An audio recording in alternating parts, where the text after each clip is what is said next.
وآبائه وإخوانه من الأنبياء والمرسلين صلوات الله وسلامه عليه وعلى أجمعين وعلى أرواح والدينا ولمشايخنا ولجميع المسلمين والمسلمات والمؤمنين والمؤمنات الأحياء منهم والأموات وخصوصا لمصنف هذا كتاب شيء لله من الفاتحة. أعوذ بالله من الشيطان الرجيم. بسم الله الرحمن الرحيم. الحمد لله رب العالمين الرحمن الرحيم مالك يوم الدين إياك نعبد وإياك نستعين اهدنا الصراط المستقيم صراط الذين أنعمت عليهم غير المغضوب عليهم ولا الضالين. اللهم أنت ربي لا إله إلا أنت خلقتني وأنا عبدك وأنا على عهدك ووعدك ما استطعت أعوذ بك من شر ما صنعت أبوء لك بنعمتك علي وأبوء بذنبي فاغفر لي فإنه لا يغفر الذنوب إلا أنت.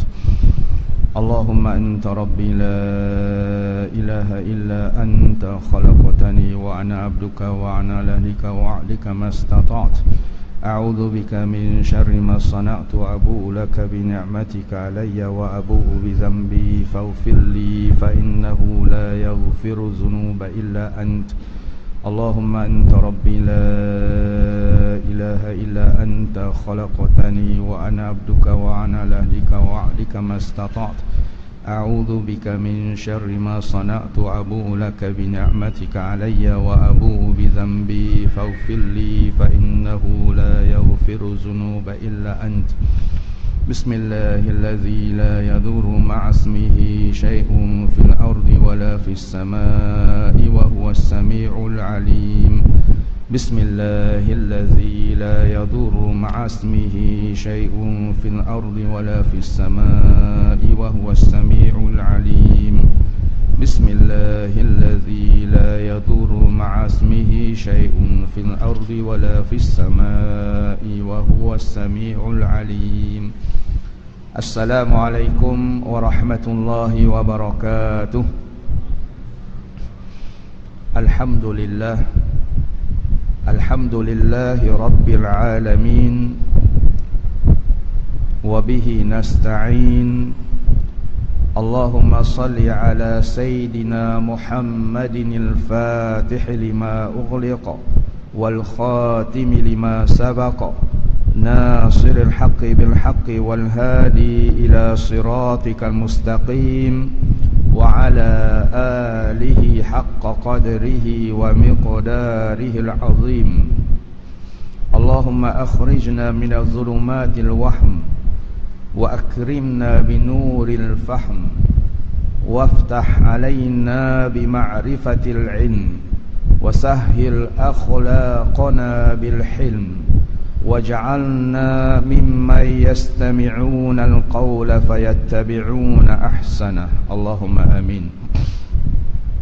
Yang saya muliakan tuan-tuan imam, tuan-tuan Bilal, yang dikasihi para ahli jawatan kuasa masjid, tuan-tuan dan puan-puan rahimakumullah. Syukur alhamdulillah, sekali lagi kita dipertemukan oleh Allah Subhanahu wa taala dalam suatu majlis ilmu. Mudah-mudahan ia akan membuahkan hasil yang baik. Semoga Allah Subhanahu wa taala memberi kefahaman kepada kita dan seterusnya mengurniakan sifat istiqamah sehingga kita dapat beramal dengan apa yang kita pelajari sehingga akhir hayat kita. Mudah-mudahan kita semua ini disudahi dengan kesudahan husnul khatimah insya-Allah. Baik, pada malam ini kita sambung kembali pengajian kita, iaitu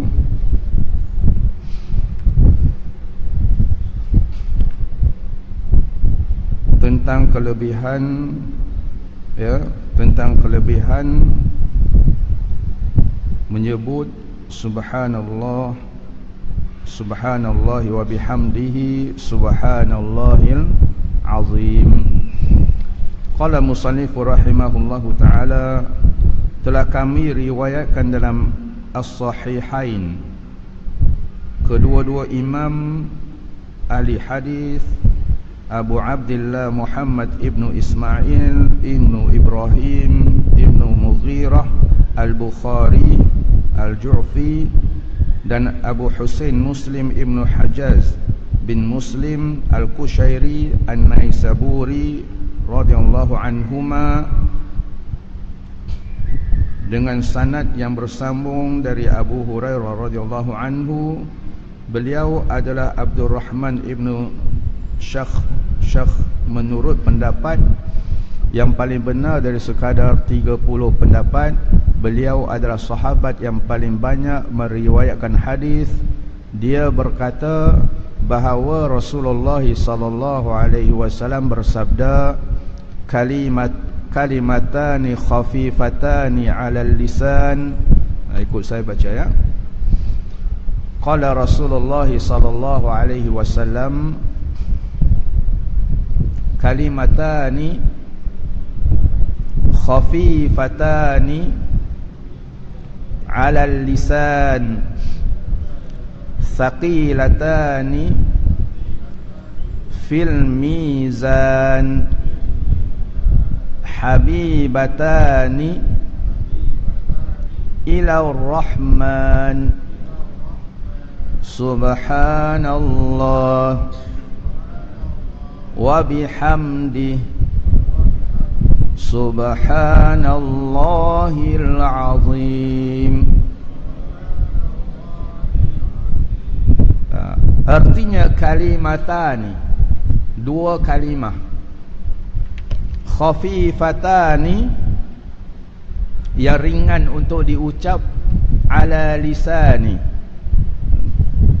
dengan lidah, saqilatani, berat di atas timbangan, fil mizan, yakni timbangan, habibatani, dicintai oleh, ila rahman, iaitu ar-rahman. Siapa dia? Allah subhanahu wa ta'ala. Iaitu kalimah apa? Subhanallahi wa bihamdihi subhanallahil azim. Iaitu kalimah maha suci Allah dan segala puji baginya, maha suci Allah yang maha agung. Hadis ini adalah hadis terakhir dalam Sahih Al-Bukhari. Jadi hadis ini diriwayatkan oleh Imam Bukhari dan juga Imam Muslim. Dan Ibnu Hajar Al-Hafiz Ibnu Hajar Asqalani menyatakan dalam hadis ini disebutkan permulaannya kalimatani khafifatani. Apa maksud khafifatani? Ringan. Ringan. Kemudian dalam hadis ini disebut saqilatani, berat. Nampak? Permulaan hadis tadi ada khafifatani, kemudian saqilatani, berat. Menunjukkan bahawasanya dengan amal yang sedikit oleh hamba Allah subhanahu wa ta'ala, tetapi menjadikan berat timbangan amal dia. Sebab apa? Di sini disebut ila rahman, tidak ila Allah. Habibatani ila rahman. Kenapa tidak sebut habibatani ila Allah? Kenapa gunakan asmaul husna ar-rahman? Menunjukkan sifat pemurahnya Allah subhanahu wa ta'ala. Dengan hanya kita menyebut guna lisan, Allah memberatkan timbangan amal kita. Jadi hendaklah kita selalu sebutkan dua kalimah ini, terutama sekali kaum ibu bila tengah masak, tengah siang ikan, bacalah subhanallahi wa bihamdihi subhanallahil azim. Jadi salah satu amalan yang menjadi wirid harian yang digariskan oleh Al-Imamul Ghazali rahimahullahu ta'ala dalam kitab Bidayatul Hidayah, dalam bab apa? Adab-adab pergi ke masjid.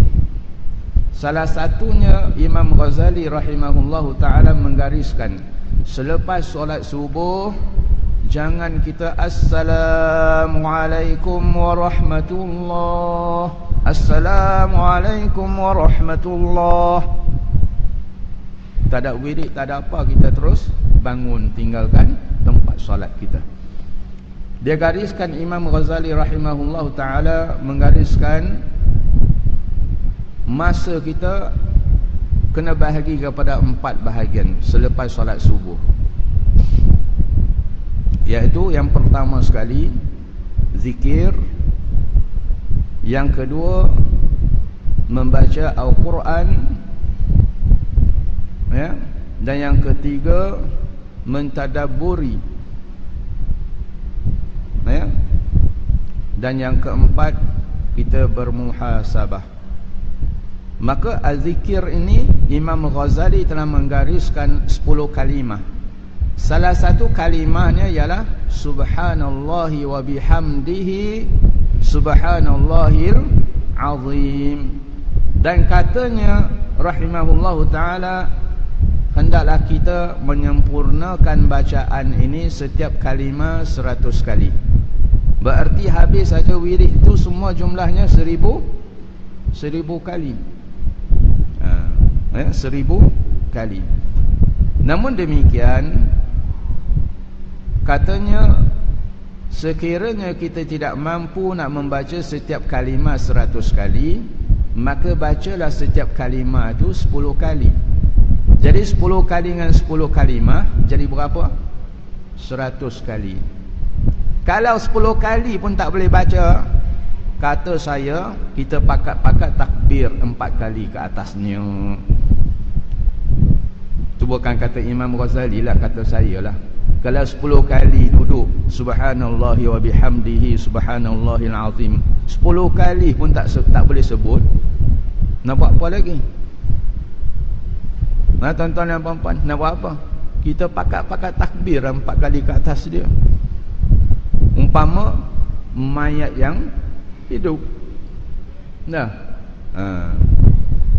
baik.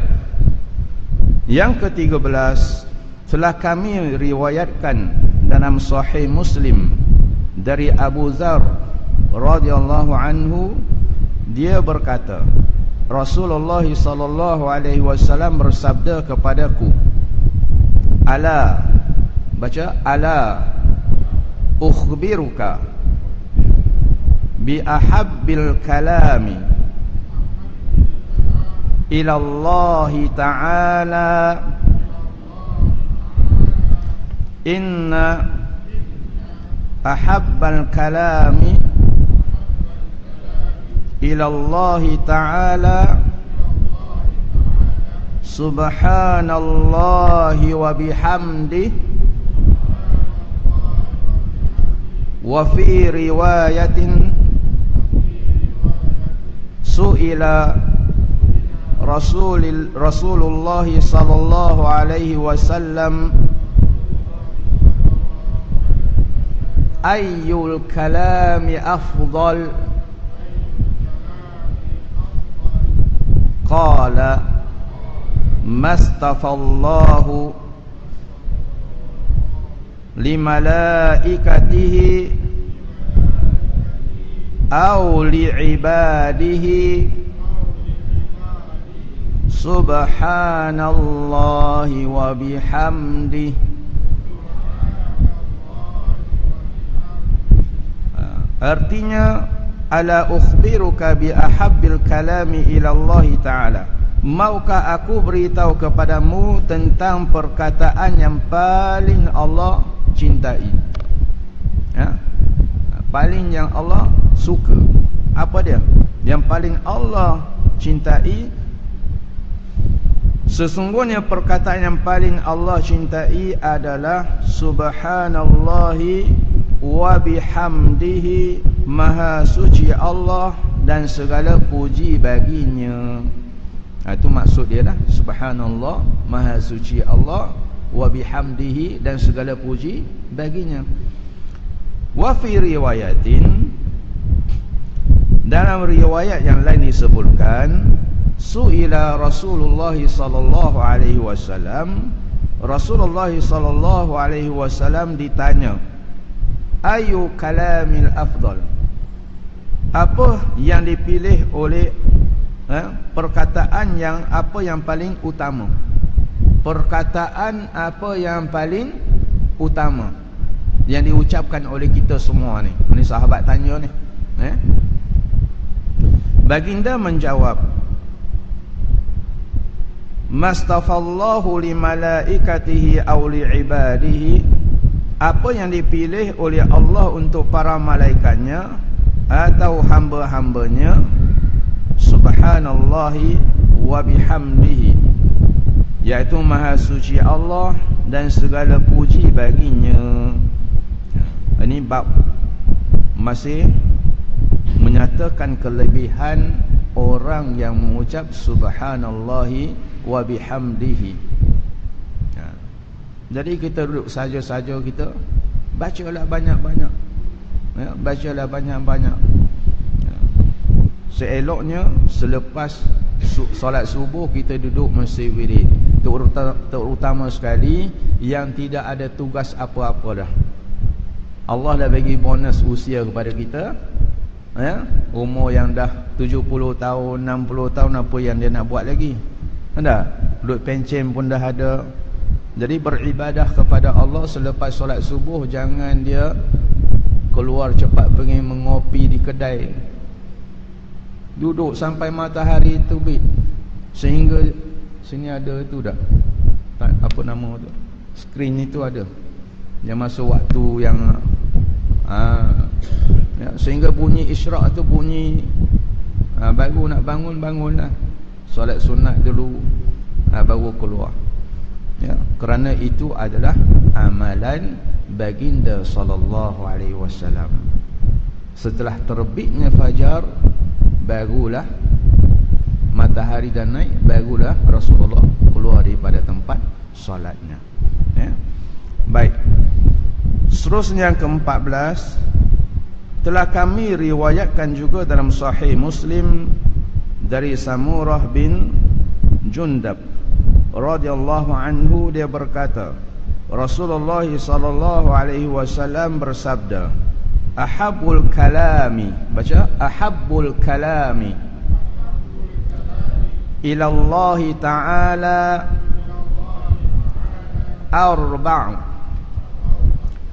subhanallah walhamdulillah wa la ilaha illallah wallahu akbar la yadurruka bi ayyihinna bada'ta. Perkataan yang paling Allah subhanahu wa ta'ala cintai ada 4. Subhanallah, walhamdulillah, wa la ilaha illallah, wallahu akbar. Maha suci Allah, segala puji bagi Allah, tiada Tuhan yang patut disembah selain Allah, dan Allah maha besar, tidak mengapa bagimu untuk memulakan dari perkataan yang mana sekalipun. Mana 4 perkataan tadi apa dia? Subhanallah, walhamdulillah, wa la ilaha illallah, wallahu akbar. Nak mula dengan la ilaha illallah, wallahu akbar, subhanallah, walhamdulillah. Nak mula dengan yang mana satu pun tidak menjadi masalah. Yang masalah ni orang yang banyak bertanya, Ustaz, nak baca lagu mana ni? Nak mula dengan yang mana satu ni? Tapi amal pun tidak juga. Ada? Umpamanya orang mai tanya, Ustaz, nak solat sunat isyraq ke nak solat sunat duha? Tapi tak pernah tengok dia solat sunat pun. Ini yang masalah. Yang masalah ni banyak soal macam Bani Israel bila Nabi Musa alaihi salam perintahkan sembelih lembu, tanya pula usia berapa tahun, kemudian warna apa pula, kemudian nak tanya betina ke jantan pula, macam-macam. Jangan jadi PE orang Bani Israel. Bila ada sabdaan baginda sallallahu alaihi wasallam yang kita talaqi bacaannya, musyafahahnya dengan gurunya, lalu kita amalkan. Kemudian Imam Ghazali rahimahullahu ta'ala telah menggariskan panduan cara bagaimana kita nak beramal. Ikuti. Jangan pula tanya dalil mana dalil? Dalil mana? Mana dalil? Kalau kita nak kira dalil ni, tuan-tuan dan puan-puan rahimakumullah, berapa ramai yang takkan solat dah? Tuan hafal tak hadis mengenai bab solat? Hafal ke tidak? Tak hafal. Kalau pakat nak tanya dalil, sampai ke sudah kita ni tak dirikan solat. Ya. Lepas tu nak kata baca subhana rabbiyal azim wa bihamdi ketika rokok. Dalil mana, hadis mana? Tak boleh sebut. Tetapi ada golongan kata, oi jangan buat, mesti ada dalil dulu baru boleh buat. Siapa yang hafal hadis dalil semua tentang bab solat, tolong angkat tangan. Rukun qawli, rukun fi'li, rukun qalbi, tolong angkat tangan. Ada? No, ada? Tak ada. Jadi jangan tertipu dengan golongan seumpama ini. Bila kita dalam majlis ilmu, kita mendengar hadis kerana kita ni baik.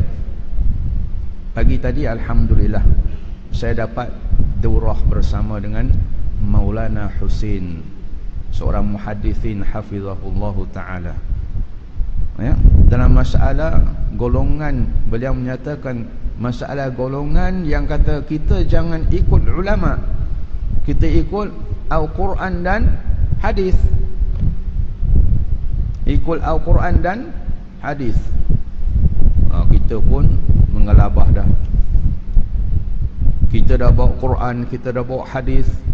Yang mana satu kamu nak ikut? Kamu nak ikut Imam Syafi'i, sedangkan pendapat dia bercanggah dengan hadis sahih. Kamu nak ikut Nabi ke nak ikut Asy-Syafi'i? Jawapan apa tuan kalau bagi? Nak ikut siapa? Nampak? Dia punya seruan dia kepada Quran dan Sunnah cukup hebat.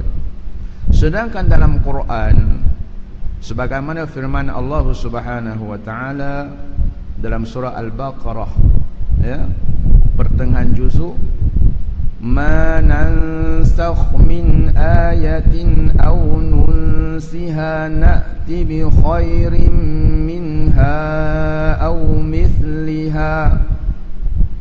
Apa maksud dia? Dia makra ayat ayat dia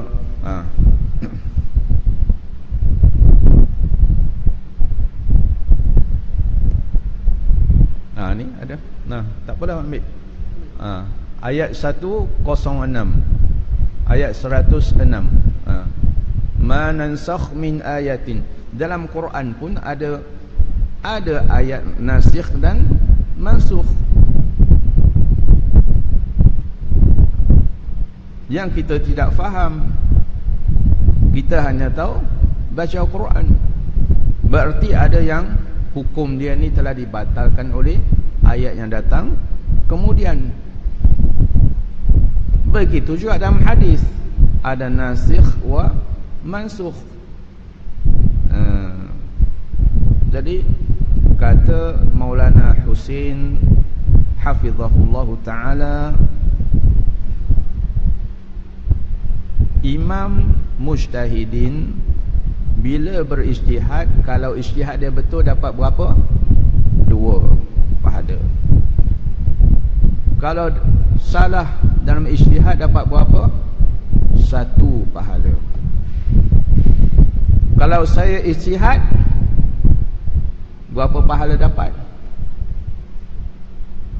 0. Jadi nak ikut siapa? Ikut imam lah. Kerana ijtihad dia salah pun tetap dapat nombor 1. Jadi jangan kita ni was-was. Bila datang tanya, tuan, nak ikut sunnah ke nak ikut imam? Tuan, nak ikut yang mana?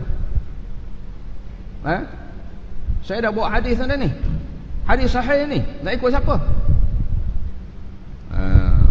Jadi memang kadang hadis dia sahih, tetapi terdapat hadis yang mansukh. Datang hadis nasikh ni digantikan dengan hadis yang lain. Jadi masalah ni kita jangan ditipu. Jangan kita ditipu. Nak tahu hadis itu pun ulama hadis ada 70 kaedah dia. Nak takhrijul hadis, tahu? Ini ilmu hadis. Kita mabadi' 10, setiap ilmu ni kita nak pelajari, ada 10 perkara prinsip yang kita mesti mengetahuinya terlebih dahulu pun tak selesai. Yang pertama kena tahu ilmu apa. Nama ilmu tu apa? Al-ism. Nama. Kemudian ta'rif, ilmu tu apa dia? Kemudian maudhu' perbincangan dia itu apa dia? Tajuk perbincangan tu apa dia? Kemudian siapa yang sandaran ilmu ambil daripada mana? Dan seterusnya ada 10 mabadi'. Mabadi' 10. Setiap ilmu yang kita nak pelajari, kita mesti mula dengan 10 prinsip ini. Bukan boleh main ceduk-ceduk sikit saja, celup setahun 2 jadi pakar hadis. Allahu Akbar. Muhaddis ini siapa dia? Beribu hadis dalam kepala. Haddatsana an kita baru baca apa dia? An Ibn Umar radhiyallahu anhu, contoh. An Ibn Umar, an Umar bin Khattab, contoh. An Umar bin Khattab baru. Tapi siapa hadatsana kita pun tak ingat. Matan hadis pun kita tak ingat. Jadi hati-hati ya. Sebab itu cukup jelas penjelasan yang diberikan oleh Maulana Husain hafizahullah taala, cukup jelas masalah ilmu hadis ini. Jadi katakan 2 imam ni percanggahan pendapat, ya, mereka ni baik. Contoh Abu Hanifah, Imam Abu Hanifah rahimahullah, ya, dia ambil bab apa dia? Bab apa? Contoh dia ambil bab apa? Minum air.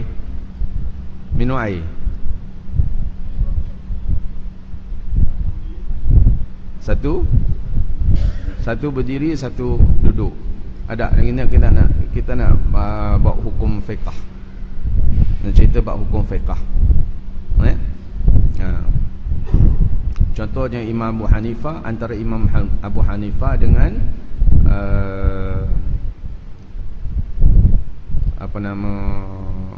Imam Syafi'i rahimahullah ta'ala.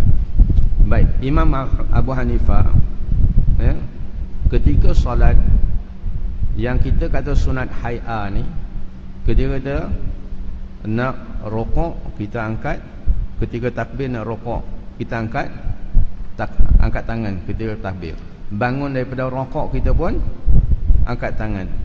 Tetapi bagi Imam Abu Hanifah, dia tidak sunatkan angkat. Nah, Cara mazhab Hanafi, dia solat bagaimana? Dia solat dia nak rokok.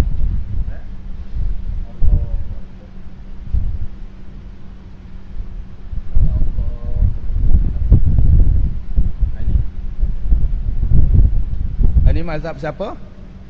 Mazhab Hanafi. Tetapi kalau kita Syafi'i, disunatkan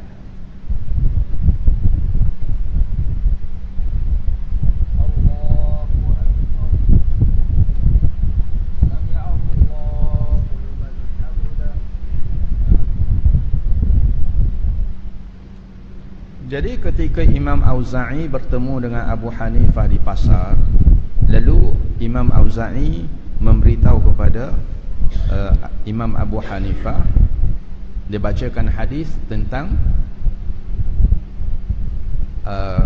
pendapat ijtihad Imam Syafi'i adalah sahih. Hadis tu kuat, yang katakan bila nak rukuk ni angkat kedua tangan. Jadi Imam Abu Hanifah, dia bawa hadis dia, walaupun katakan dia lemah sikit daripada Imam Auza'i yang bawakan kepada dia tu, tetapi dia rujuk kepada Al-Quran, yang mana hadis tu walaupun lemah sikit daripada yang Imam Auza'i bawa itu, tetapi hampir kepada Quran. Itu kaedah mazhab Abu Hanifah. Wa qumu lillahi qanitin. Hendaklah kamu bila dirikan solat, hendaklah anggota badan kamu ni diam. Maka ijtihad Abu Hanifah, permulaan awal Islam, orang Arab ni kadang-kadang dia permulaan awal Islam ketika solat, kadang-kadang dia ada bergerakkan anggota badan dia, kadang-kadang dia bercakap dengan orang sebelah dia lagi, ya. Maka kata ijtihad Imam Abu Hanifah, dia kata untuk permulaan Islam saja disuruh kita angkat, kemudian selepas tu tak dah, ya. Namun demikian bagi Imam Asy-Syafi'i rahimahullah ta'ala, dia ada bawa hadis dia yang sahih. Baik, katakan kedua-dua salah. Imam Abu Hanifah ijtihad dia salah, Imam Syafi'i ijtihad dia salah. Tadi kita kata betul, berapa dapat? 2. Abu Hanifah rahimahullah ta'ala dapat 2 pahala, Imam Syafi'i rahimahullah mendapat 2 pahala. Baik, kata ijtihad kedua-dua ni tak betul, Imam Abu Hanifah rahimahullah tetap dapat 1, Imam Syafi'i pun tetap dapat 1. Jadi kita nak ikut siapa? Nak ikut orang yang kemudian yang bukan muhadithin ke, ataupun a'immatul mujtahidin? Hak mana satu kita nak ikut? A'immah mujtahidin. Seorang muhadis belum tentu mujtahid, tetapi seorang mujtahid sudah pasti dia ni muhaddisin. Faham? Itu beza antara muhaddisin dengan mujtahidin. Ini celup setahun 2 boleh PhD, pakar hadis, habis semua, bawa celaru habis semua. Bukan tak boleh nak mengaji masalah khilafiyah, masalah pendapat-pendapat antara mazahib, boleh, tak ada masalah. Kalau orang itu dah mahir betul-betul, contoh kita nak baca qiraat, Maliki Yaumiddin, yang selama ni tuan-tuan dengar apa? Maliki Yaumiddin. Tiba-tiba dia baru baca kalimah Maliki Yaumiddin, dia semayang dia pun nak baca Maliki Yaumiddin. Dia campur adukkan qiraat, iaitu riwayat bacaan tu. Dan mari pula Ihdinas siratal mustaqim, dia pula campur pula. Tak boleh. Mana dia baca satu riwayat Hafs dan Asim, baca Hafs dan Asim. Kalau baca Warshun, baca Warshun. Kalau baca Hamzah an Kisai, baca riwayat Hamzah Kisai. Jadi tuan-tuan dan puan-puan rahimakumullahu taala, dalam amalan ini, hadis ini semua umum, tidak menetapkan masa bila dan ketika mana, umum. Baginda sallallahu alaihi wasallam dalam hadisnya menyebut paling disukai, dicintai Allah Subhanahu wa taala kalimah-kalimah itu. Maka fi ai waqt, fi ai makan, di waktu ketika mana kita berada, di mana jua kita berada, mulut kita sentiasa sebut kalimah-kalimah seumpama ini, ya. Sebab kita pakat nak masuk syurga, ya tak? Pakat nak masuk syurga. Allah Subhanahu wa taala menyebut dalam firman-Nya, fa amma man sakulat fa huwa fi 'ishatin wa amma man fa ummuhu. Hak ini yang kita nak memberatkan timbangan amal kita. Dengan begitu pemurahnya Allah Subhanahu wa taala, hamba-hambanya hanya gunakan lisan saja. Nak sedekah hari-hari RM100 tak mampu. Nak menolong orang, masa tak ada. Nak tolong angkat barang dan sebagainya, tak cukup masa. Tetapi dengan kita duduk, dengan kita berjalan, lidah kita bahas subhanallahil azim, subhanallah wa bihamdihi, subhanallahil azim, subhanallah walhamdulillah wa la ilaha illallah wallahu akbar. Allahu akbar. Allah beratkan timbangan kita. Maka firman yang kita bacakan tadi, barang siapa amal timbangan dia berat, dia duduk dalam kehidupan apa?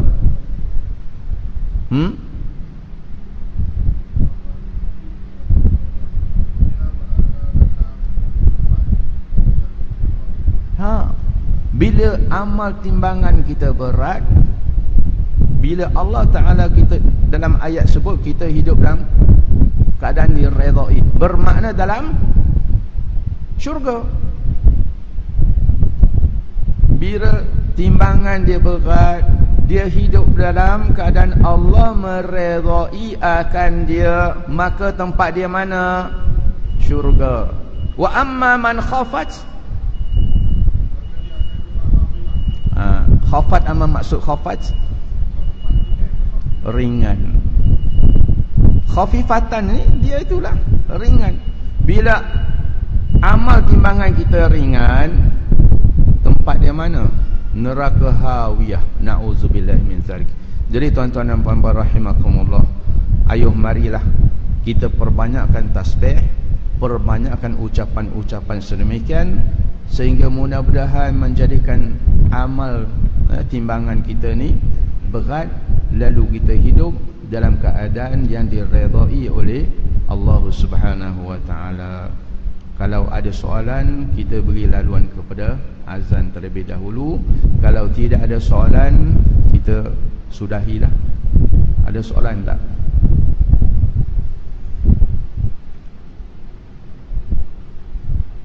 Ada? Tak ada. Tak ada. Kita akhiri dengan baca apa yang telah disabdakan oleh baginda sallallahu alaihi wasallam.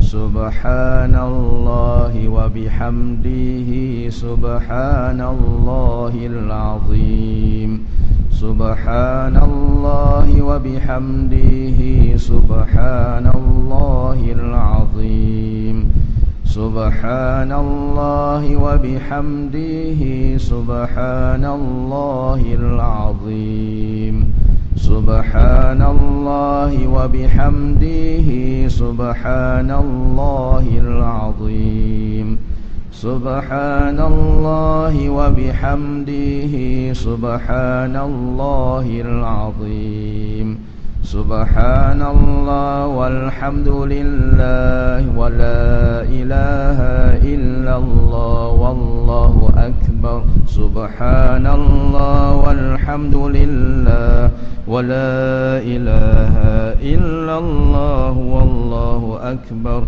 Subhanallah walhamdulillah wa la ilaha illallah wallahu akbar. Subhanallah walhamdulillah wa la ilaha illallah wallahu akbar. Subhanallah walhamdulillah wa la ilaha illallah wallahu akbar. Inna Allah wa malaikatahu yusalluna 'alan nabi. يا أيها الذين آمنوا صلوا عليه وسلموا تسليما. اللهم صل على سيدنا محمد الفاتح لما أغلق والخاتم لما سبق ناصر الحق بالحق والهادي إلى صراطك مستقيم وعلى آله حق قدره ومقداره العظيم. صلاة تفتح لنا أبواب الرضا والخير والتيسير وتغلق عنا بها أبواب الشر وتعسير وتكون لنا بها وليا ونصيرا. أنت ولينا ومولانا فنعم المولى ونعم النصير. سبحان ربك رب العزة عما يصفون وسلام على المرسلين والحمد لله رب العالمين. سبحانك اللهم بحمدك أشهد أن لا إله إلا أنت نستغفرك ونتوب إليك. بسم الله الرحمن الرحيم. والعصر إن الإنسان لفي خسر إلا الذين آمنوا وعملوا الصالحات وتواصوا بالحق وتواصوا بالصبر.